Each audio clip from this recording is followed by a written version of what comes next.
Het belangrijkste nieuws van Curaçao in het Nederlands. Extra Journaal. Vers van de pers. Welkom bij Extra Journaal. Fijn dat u weer kijkt. We hebben het belangrijkste nieuws voor u op een rij gezet. En we beginnen met een bericht over een 3-jarige die met spoed naar het ziekenhuis is gebracht. Het gebeurde afgelopen weekend. Een 3-jarig kind is in het weekend met spoed naar het CMC gebracht nadat het veel water had ingeslikt in zee bij de pier van Marie Pompoen. De politie werd gewaarschuwd en toen ze daar aankwamen, samen met ambulancepersoneel, troffen ze een jongetje van slechts 3 jaar oud aan in kritieke toestand. Volgens de eerste informatie die de politie ontving was het kind aan het spelen in het water met enkele andere kinderen. Toen hij op een bepaald moment onder water verdween en niet meer boven kwam. Oplettende omstanders merkten de situatie op, haalden het kind direct uit het water en startten met reanimatie in afwachting van de ambulance. Hij is met spoed naar het ziekenhuis gebracht waar ze hem verder wisten te stabiliseren. Maar hij moet wel een medische behandeling ondergaan. Blijf ver weg van de Venezolaanse wateren. Dat is de boodschap van de Nederlandse minister van Infrastructuur en Waterstaat. Hij heeft een boodschap gegeven aan de commerciële Nederlandse scheepvaart om ver weg te blijven uit de kust van Venezuela en dus niet in de Venezolaanse wateren te komen. Minister Robert Tiemann heeft dat een aangescherpte waarschuwing genoemd. Reden hiervoor is de verslechterde veiligheidssituatie op zee en op land. Met name de onderschepping van een aantal kleine buitenlandse vaartuigen door de Venezolaanse marine. Nadat dat was gebeurd kwamen er hoge boetes, werden crewleden gedetineerd en dat moet allemaal worden voorkomen, aldus de minister. Hij antwoordde op vragen van 3 leden van D66 en hij heeft al eerder een waarschuwing gegeven in augustus en daarvoor ook al en nu is het herhaald. Kijk uit voor die gebieden. Dat is nu helemaal het geval, nu er ook Amerikaanse marineschepen naar de kust, of in ieder geval in de buurt van Venezuela zijn gestuurd. Dat kan tot meer spanning leiden en men moet voorkomen dat men opgepakt wordt in de wateren van Venezuela. Reinox Kalmers, vandaag voor de rechter. De oud-parlementariër moet zich opnieuw voor de rechter hij moet opnieuw voor de rechter verschijnen om verantwoording af te leggen over beschuldigingen tegen hem. Eind juni vond er al een regiezitting plaats. Die werd toen uitgesteld om vandaag inhoudelijk behandeld te worden. De aanklacht tegen Kalmers luidt dat in een periode van 1 maart 2022 tot en met 28 februari 2023 alleen of samen met andere loonstroken van 3 medewerkers heeft vervalst. Hij zei zelf dat hij niet wist dat er iets verkeerd gegaan was. Hij begreep ook niet waarom hij zich voor de rechter moest melden. Maar vandaag wordt de zaak dus inhoudelijk behandeld. Aannemers hebben nog niet getekend met Vigor. Volgens de informatie waarover Extra beschikt moeten de aannemersbedrijven vandaag langs bij het bedrijf Vigor dat de installaties in Emmerstad en Bullebaai beheert. Tot gisteren gold er nog een overeenkomst met Cru, maar vanaf 1 september zou dat onder Vigor vallen. Maar de contracten daarvoor waren nog niet getekend. Voor Emmerstad levert dit geen problemen op, maar in Bullebaai is de situatie anders. De aannemersbedrijven die in Bullebaai werkzaamheden verrichten staan er vandaag namelijk zonder contract voor. En dat zorgt voor spanning in Bullebaai, zo schrijft de Extra die gesproken heeft met aannemers hierover. Bewoners van de Dominguitoweg zijn boos. Bewoners van de Dominguitoweg zijn ontevreden over het werk dat in hun straat is uitgevoerd. Nog geen 6 maanden nadat de weg eindelijk was opgeknapt is er nu een groot gat ontstaan ter hoogte van de drempel. Verschillende automobilisten zijn al in dit gat beland omdat het zich precies bevindt bij de afdaling van de drempel in de richting van de Amandelweg. De fotograaf ging foto's maken en toen werd hij aangesproken door een automobilist. Die vertelde dat hij inmiddels al een band kapot heeft gereden hierdoor. Veel bewoners hopen dat de verantwoordelijke instanties de situatie snel zullen verhelpen en voorkomen dat er nog meer automobilisten schade oplopen door dit gat. KPCN zet rollerbank in. Dat heeft het korpspolitie van Caribisch Nederland bekendgemaakt. Er is onlangs een rollerbank aangeschaft voor Bonaire, Saba en Statia. Die voor Saba en Steesja is nog onderweg. Die voor Bonaire die is al gearriveerd. En hiermee kan de politie de snelheid controleren van bromfietsen, scooters en elektrische fietsen zoals fatbikes.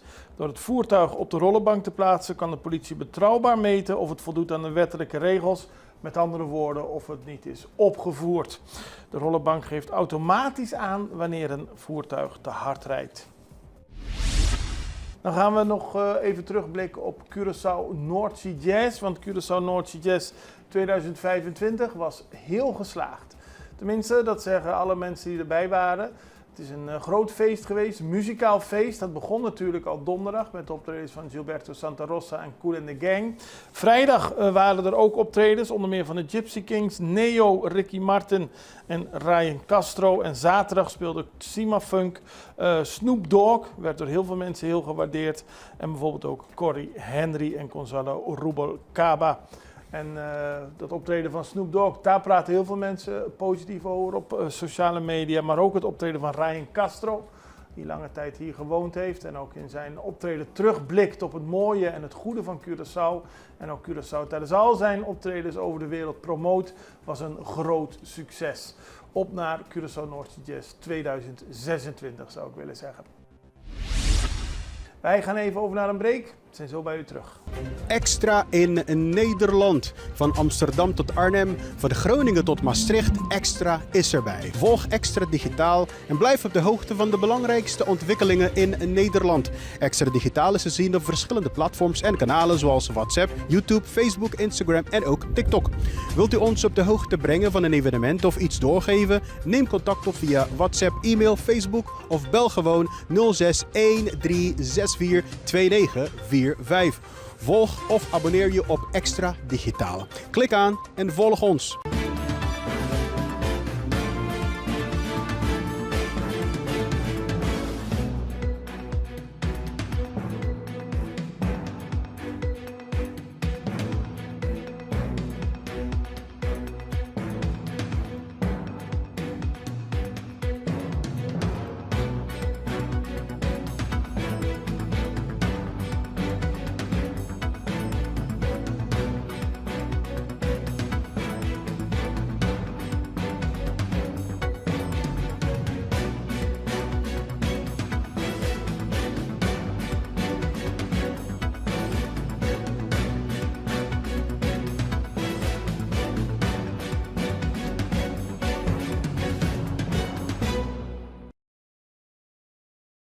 Afgelopen vrijdag gaf de staatssecretaris voor Koninkrijksrelaties, Digitalisering en ook Herstel Groningen. Hij heeft veel zaken te verrichten, zeg maar, de staatssecretaris. Die gaf een persconferentie over Koninkrijksrelaties.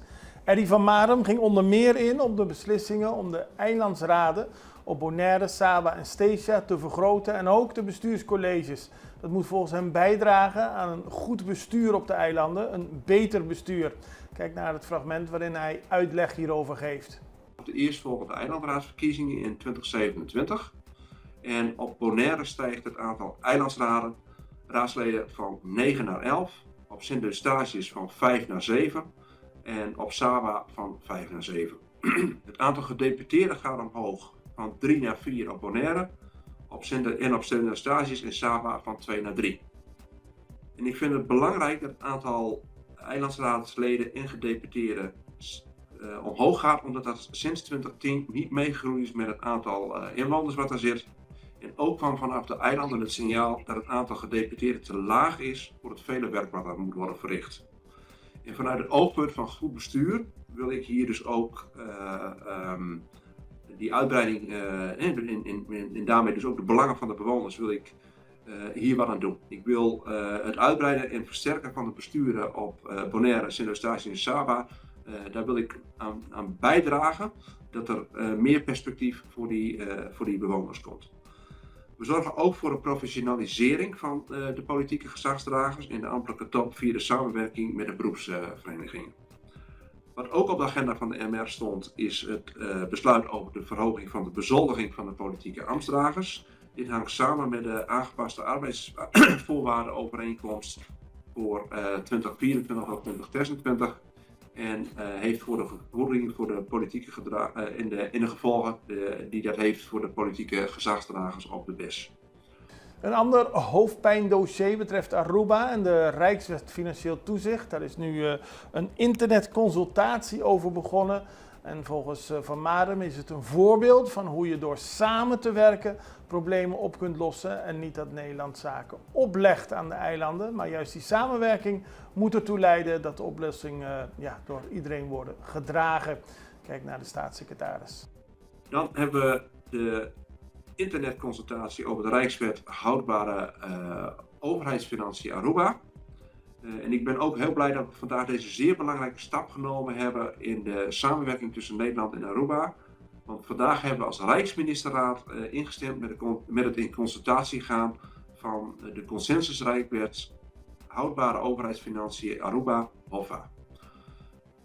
De consultatie die start vanmiddag om 17 uur. Dit betekent dat we kunnen starten met de consultatie van de consensusrijkwet Houdbare Overheidsfinanciën Aruba. Op dit moment geven minister-president van Aruba, de heer Eeman, en minister van Financiën Wever een toelichting in de Arubaanse staten. Ik ben zelf heel blij met het resultaat, want hiermee is een einde gekomen aan een heel langdurig traject. Langjarig traject zelfs. Dat door onze voorgangers, onze bestuurlijke voorgangers, zowel op Aruba als in Nederland, langdurig besproken is. En we zijn dus ook heel blij dat de teams die aan beide zijden van het verhaal, van beide zijden van de oceaan, heel hard gewerkt hebben om tot een overeenkomst te komen. En dat is gelukt. Wat mij betreft is dit ook echt een schoolvoorbeeld van hoe we constructief samenwerken en hoe dat kan leiden tot het resultaat waar iedereen trots op kan zijn. En dan zijn er op 29 oktober verkiezingen in Nederland en de partij van Van Marem, de BBB, zit nu nog met de VVD in het kabinet. Er zijn nog maar 2 van de oorspronkelijke 4 partijen over. En Van Marem staat nummer 14 op de lijst en volgens de peilingen zou hij dan niet terugkeren. Collega Rick Hart stelde hem de vraag hoe erg hij het zou vinden als hij niet terug zou keren, hoe groot hij de kans acht. En de staatssecretaris legde uit dat hij graag terugkomt. Maar als dat niet het geval is, dan heeft hij ook nog heel veel andere zaken te doen. Ja, kijk, peilingen zijn palingen, zeggen we altijd. Die kunnen alle kanten op. Het enige wat wij doen is gewoon de komende tijd hard werken, laten zien van waar ik ervoor zit. Ik heb gezegd van, ik ben op dit moment staatssecretaris voor Herstel Groningen. Ik ben staatssecretaris Koninkrijksrelaties en ik ben staatssecretaris voor digitalisering. Ik heb een heel pakket van werk waar ik mij op stort en waar ik me ook met ziel en zaligheid aan overgeef. En ik ga het wel zien. Voor mij is het belangrijk dat wij onze partij gewoon goed op elkaar zetten en dat de mensen die daar zitten, dat ze weer beschikbaar zijn, ook als er bestuurlijke verantwoordelijkheid gevraagd wordt. En op die manier gaan wij gewoon de verkiezingen. En wat gaat u doen als u niet terugkomt in de Tweede Kamer?